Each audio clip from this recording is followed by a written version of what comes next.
ఇక Telangana assembly media point వద్ద రేవంత్ రెడ్డిపై ఫైర్ అయ్యారు మాజీ మంత్రి కేటీఆర్. రేవంత్ రెడ్డి 3 గంటల ప్రసంగంలో సరుకు లేదు, సబ్జెక్ట్ లేదని విమర్శించారు. కాంగ్రెస్ ప్రభుత్వానికి పర్ఫెక్ట్గా సెట్ అయ్యే మోడల్ చోర్ మోడల్ అని ఎద్దేవా చేశారు. ఇక తొలి గవర్నర్ ప్రసంగం ఫైల్ ఎక్కడ పోయిందో చెప్పడం లేదని విమర్శించారు. మూసీ సుందరీకరణకు 16,000 కోట్ల రూపాయలతో చేయొచ్చు, దానికి 1,00,000 కోట్ల రూపాయలు ఖర్చు చేయాల్సిన అవసరం లేదని అభిప్రాయపడ్డారు. ఇక రేవంత్ రెడ్డి వీధి రౌడీలా అసెంబ్లీలో మాట్లాడుతున్నారని మండిపడ్డారు. అసభ్యకరంగా మాట్లాడిన రేవంత్ రెడ్డి వెంటనే క్షమాపణలు చెప్పాలని డిమాండ్ చేశారు. స్పీకర్కు ఏమాత్రం ఇంగితం ఉన్న ముఖ్యమంత్రి వ్యాఖ్యలను రికార్డు నుంచి తొలగించాలని హితవు పలికారు కేటీఆర్. ఎప్పుడు మాకు ఒకటి చెప్తా ఉంటారు, కొన్ని ఉపన్యాసాలు విన్న తర్వాత ఎట్లా అనిపిస్తుంది అంటే, ఈరోజు ముఖ్యంగా ముఖ్యమంత్రి రేవంత్ రెడ్డి ప్రసంగం విన్న తర్వాత అనిపించింది, సరుకు లేదు, సబ్జెక్టు లేదు, బబ్రాజమానం భజగోవిందం. 3 గంటలు ఊకదంపుడు ఉపన్యాసం, అందులో ఏమీ లేదు.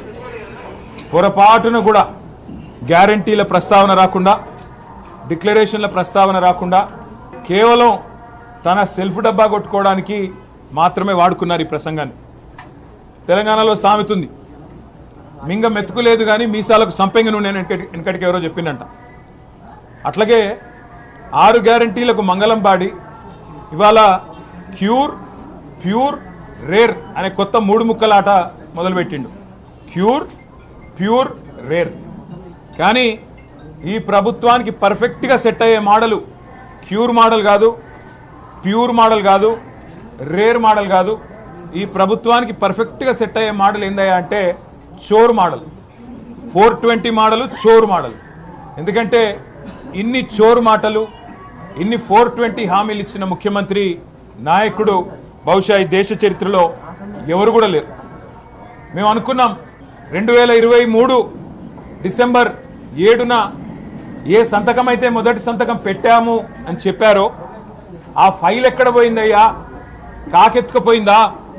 తొలి గవర్నర్ ప్రసంగంలో చెప్పించావు కదా, కాకెత్తుకొని పోయిందా? మరి ఆ ఫైల్ ఎక్కడ పోయింది, 6 గ్యారంటీల ఫైలు అని నిన్ను అడిగితే ఇవాళ చెప్తాడేమో అనుకున్నాం.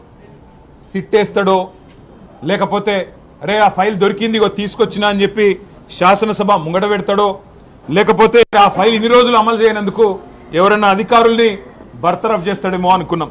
కానీ చూస్తే ఆ ఫైల్ ఎవరో ఎత్తుకపోలేదు, ఓటుకు నోటు దొంగ రేవంత్ రెడ్డి ఎత్తుకపోయిందని మాకు అర్థమైంది. ఎందుకంటే ఇవాళ ఆయన మాటలు వింటుంటే ఆయన మానసిక స్థితి పట్ల కూడా మాకు కొంత ఆందోళన ఉన్నది.